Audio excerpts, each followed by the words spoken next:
Hey, Diet Disruptors, Carrie here, and welcome to another episode.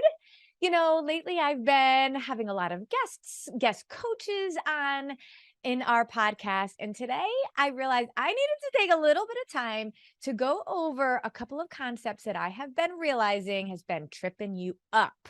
And so, as much as I love bringing on our coaches, and we have this whole series going on meeting our coaches and understanding just why their story is so powerful. We're taking a little break from that today.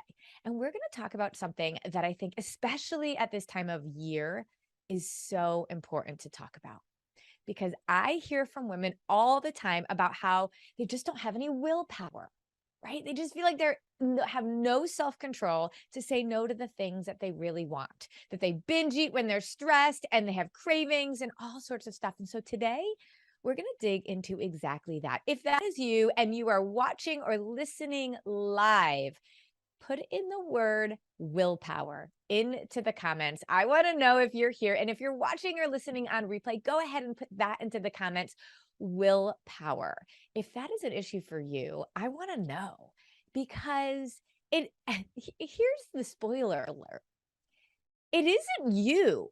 It's all of us. It's our natural human tendency to have issues with willpower. We're going to talk about why. We're going to talk about some of the science behind it and some strategies to be able to help you get more willpower. Now, a lot of people will say to me, I've been living this lifestyle that we teach at Disruptive Nutrition for about 10 years.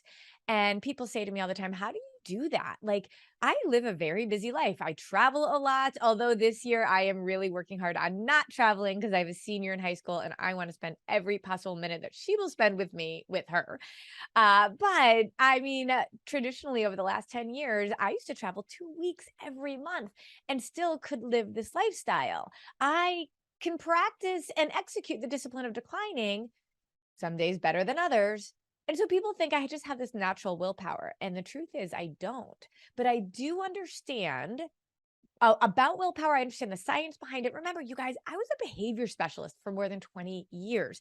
I am a nutritionist. I have lots of certifications, and we have some amazing, amazing ways that we work with our clients when it comes to food and nutrition. But what I have learned, and I learned this the hard way, to be honest with you, is that I could teach women how to eat, but it didn't really matter if I didn't actually teach them that their thoughts and their beliefs dictated their actions. If I didn't help them see how their habits are actually impacting their life, their health, and their progress. If I didn't teach them about their systems and time management and all the aspects that go into our crazy lives, especially as women, if I left that out of the equation, which is all the stuff I knew as a behavior specialist, you would never stick with it.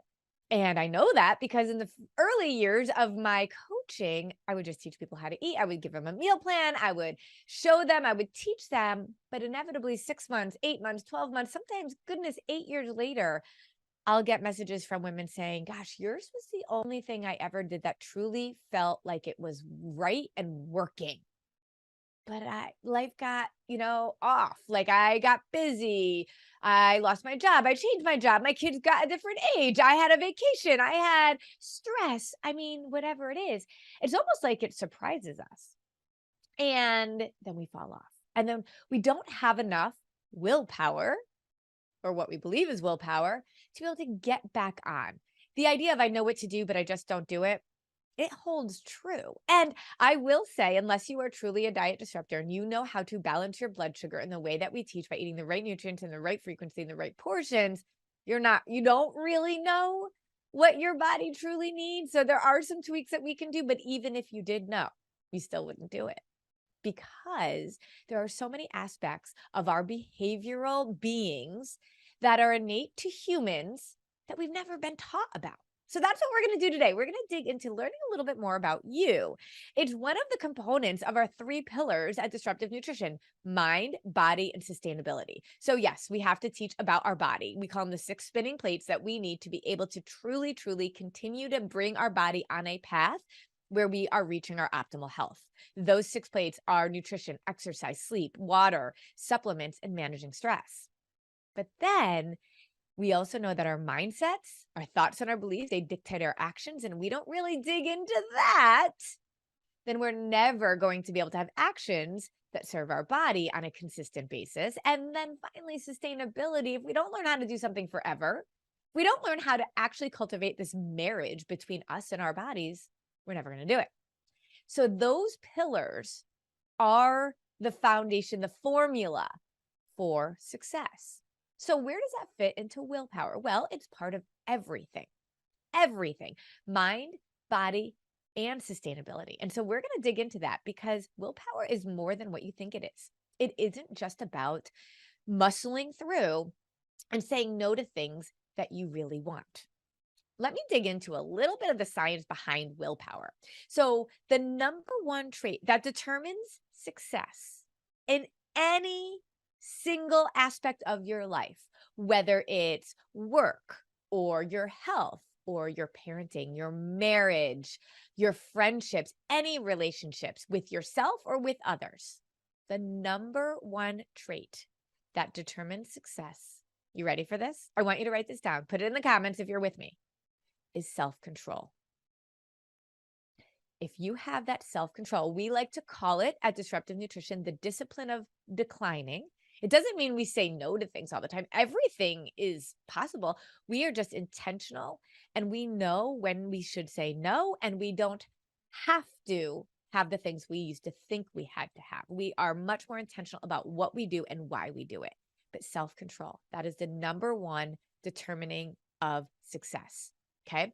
And the ability to resist temptation and do what's better for you in the long run is the definition of self-control. I'm going to say that again. The ability to resist a temptation and do what's better for you in the long run.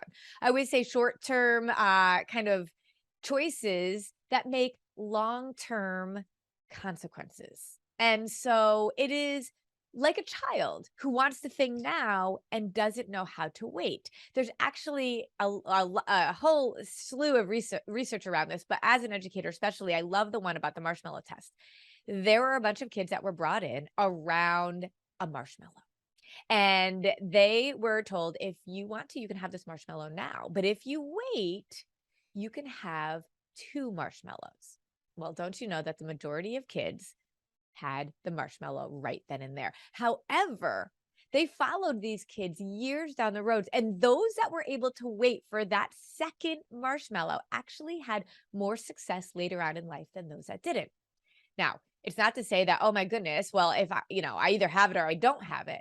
Well, there are so many different areas of life as to why we struggle with self-control, willpower, the discipline of declining. And we're going to dig into that right now. But Marie Forleo, she is a woman that wrote Everything is Figure Outable. If you know who Marie Forleo is, write in the word Forleo. She says, and I love this because I think it's super, super important as we understand that it is not our fault. It is innate human nature to not have natural willpower all the time. It's true for all of us. There's a limit, what Marie says, there's a limit to what your brain can manage in a day. And if you ignore the science, you're going to suffer. This isn't about Carrie thinking a certain way or Marie thinking a certain way. This is about tons and hundreds of documented research around willpower, time management, self-control that tells us just how important it is, but also how limiting it is for us in a day. Now, what does that mean? Well, our willpower is kind of like your car. And I love that metaphor because I always say that your body is a refuel as you go machine. And that is absolutely true about food. We shouldn't be depriving ourselves. I always say, since when does anything flourish on a deficit? It doesn't ever. And food as a machine, what our body is one that needs energy. We are a refuel as you go machine. It makes sense for our car. Why doesn't it make sense for our body? So we need to be fueling our body every 3 to 4 hours with the right nutrients and the right portions and the right frequency, all of that kind of stuff. That is just so pivotal because as we go through the day, if we don't eat, our gas tank starts to diminish and we need to refuel. Now, that's not just with our body, but it's also with our mind. We do a variety of things all day long that actually cause our willpower tank to deplete. It starts to get empty.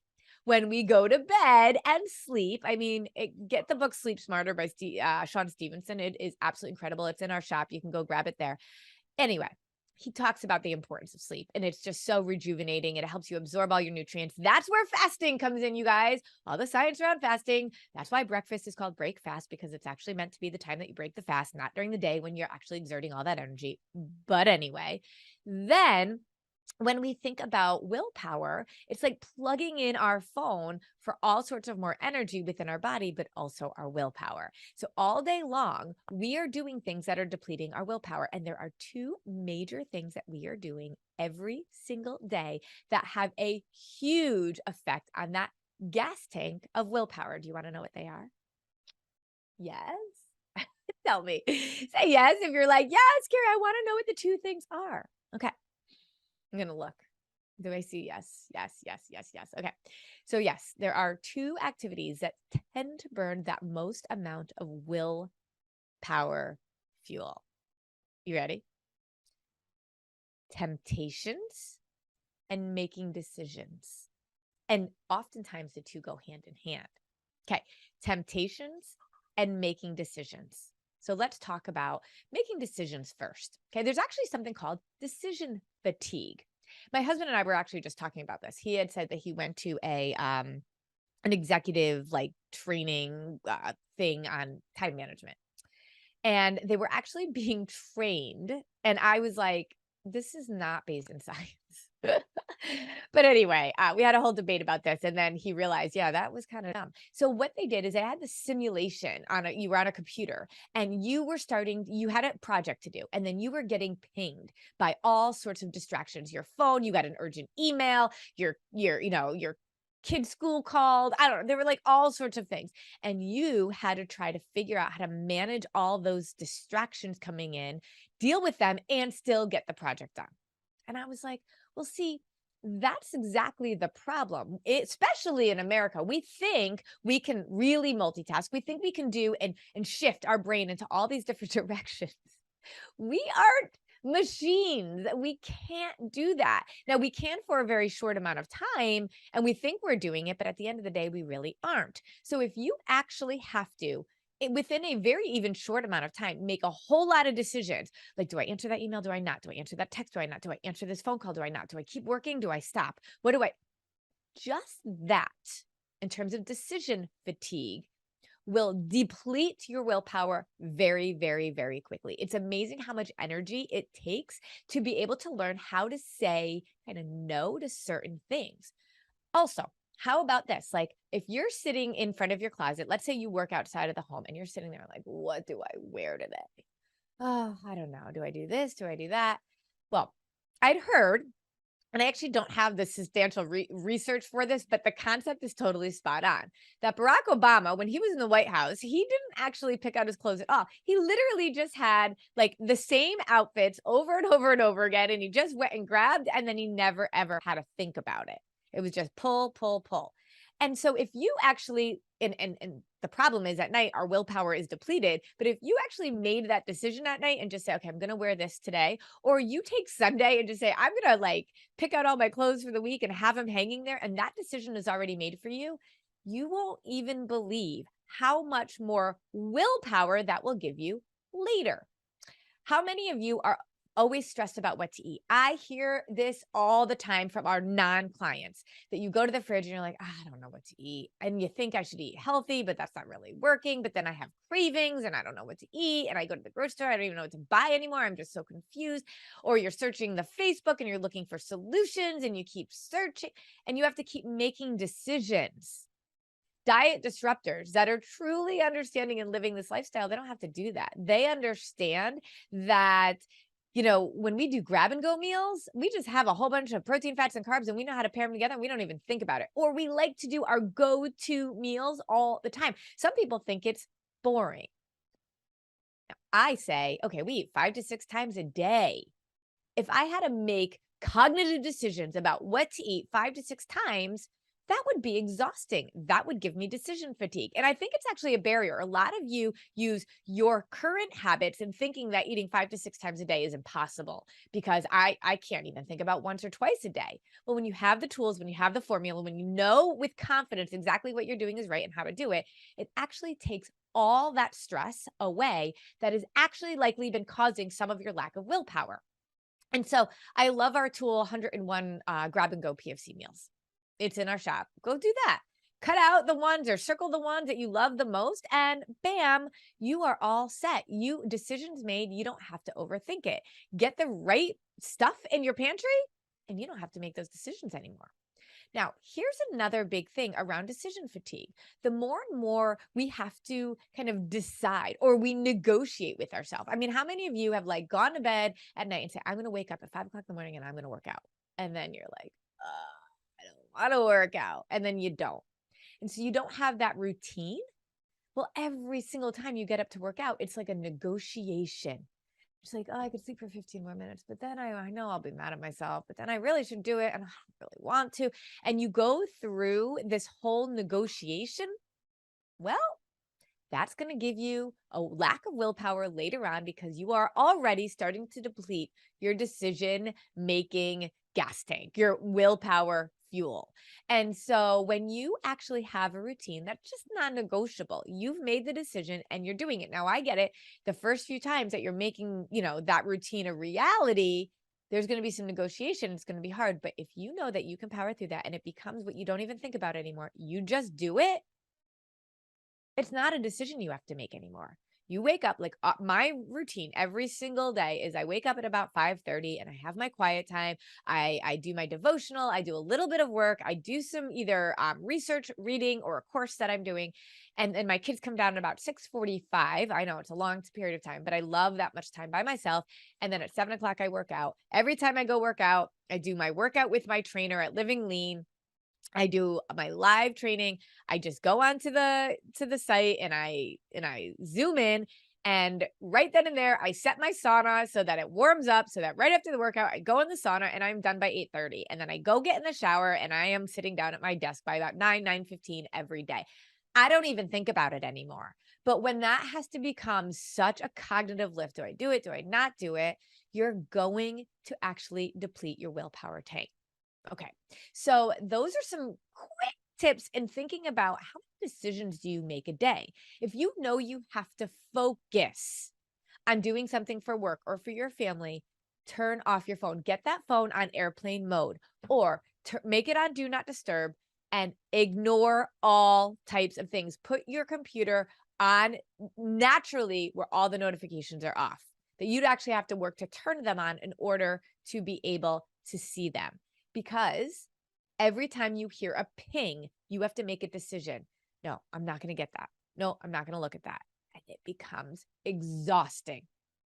And then by the end of the night, when you need that bowl of ice cream, that has direct relationship to all the decisions that you had to make during the day. So how do you mitigate all those decisions? I have the same exact shake every single morning after I work out because I don't have to think about it.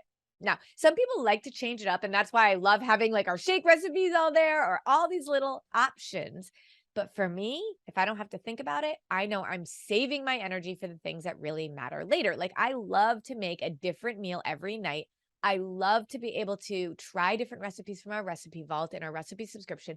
And that's where my decision every day about my meals come in, but I can eat the same thing all day long because I'm focused on working and just fueling my body and not anything else. Everybody might be a little different, but those decisions come out of the equation. And I know that that's part of why, why I have more willpower. I talk with my hands and then I bang my microphone and then, there it goes.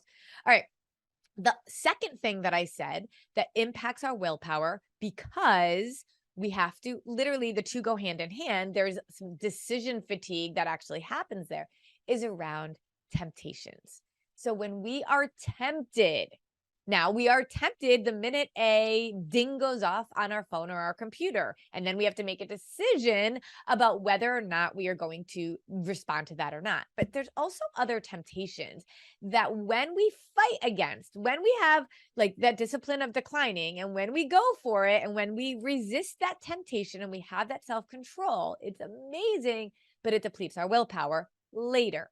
So when you have certain temptations, like certain types of food that are sitting in your house, and you know that you have your favorite chips in there, or like Easter time for me is mini eggs. Like I don't even bring them in the house.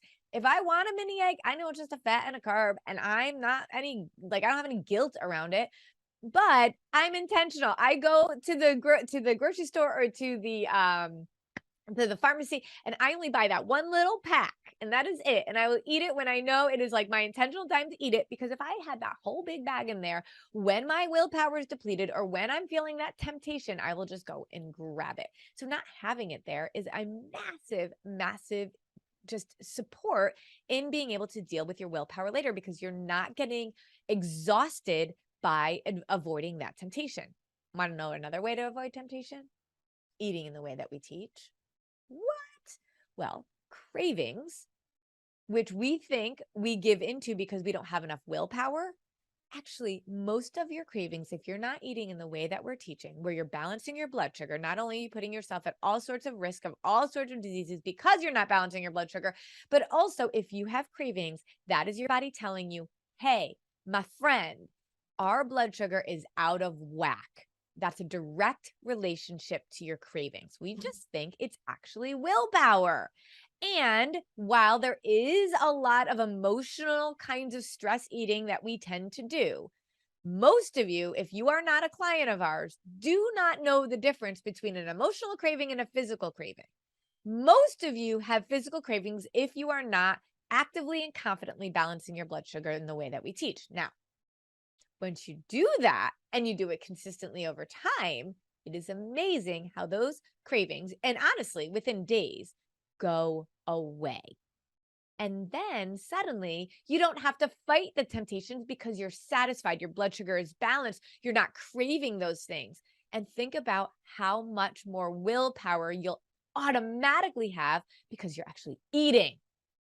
That is huge. Now, then if you still have some cravings, you know that they're psychological. You know that there's other types of strategies that you can go with to be able to deal with them. You can take away some of those temptations that you know are in the house, but you can also start to say, okay, I know I'm fueling my body correctly and I'm craving something. This absolutely has to do with stress, because we know stress will spike your cortisol, and then that will cause cravings in and of itself. Well, then you can have some strategies to be able to respond to that. And if you have those strategies at the ready, I train our clients to be able to have like an index card of little things that you can do when you're having a craving and you know it's psychological, that's going to distract you without making you have to deal with the temptation. Because not only is it going to serve your body, but it's also going to improve your willpower. Because at the end of the day, if you've had a bunch of stress type cravings, you're going to actually cave in the afternoon because your willpower tank is depleted. Does that make sense? And so I want you all to realize, look, this isn't your fault, but how many decisions are you making in a day that you could actually mitigate, that you could actually take control of? Because all of those distractions, all of those mini tiny decisions are actually depleting your gas tank of willpower faster and faster and faster and faster. Not to mention just daily life. The more tired we are, the less ability we have to be able to make good decisions around the discipline of declining. So that's one. But two is temptations. When you have those cravings and you are tempted, you are going to lose more and more willpower throughout the day. How do we curb that? The first and foremost one is eating in the way that we teach. And I love that because it isn't about losing weight. That is a byproduct of getting healthy. That is an automatic part of the math equation. But when you actually understand how to fuel your body correctly, it is what your body is singing about when it happens. And it's amazing how all these other problems that you just think are all these scattered issues or possibly your fault seem to fade away. So when you will get rid of those temptations where you don't this is what happens when you're live and you don't turn off all the distractions, your phone goes off.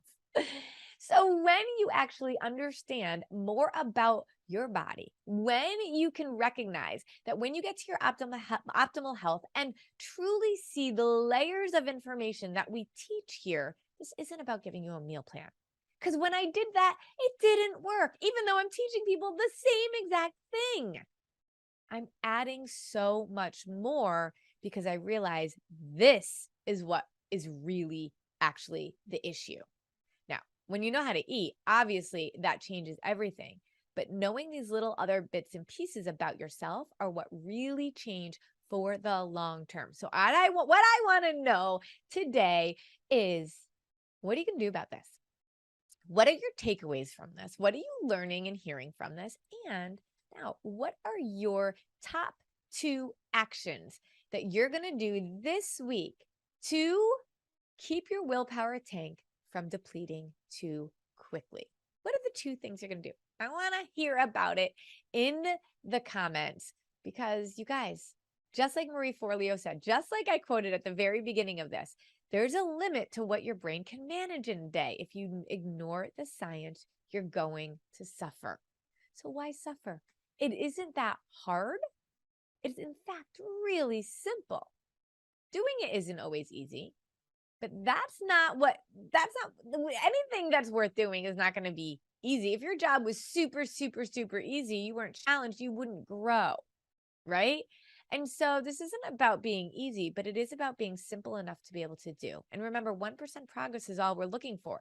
So if you could just understand the concept that this isn't your fault, this is a basic human nature, and you can train yourself with simple little tweaks to your day to be able to give yourself more willpower at night. All right. So I want to know what you're taking away and what are the 2 action items you're going to do as a result of today's episode. Y'all, thank you so much. I love being able to connect with you, and I'll talk to you soon. Bye.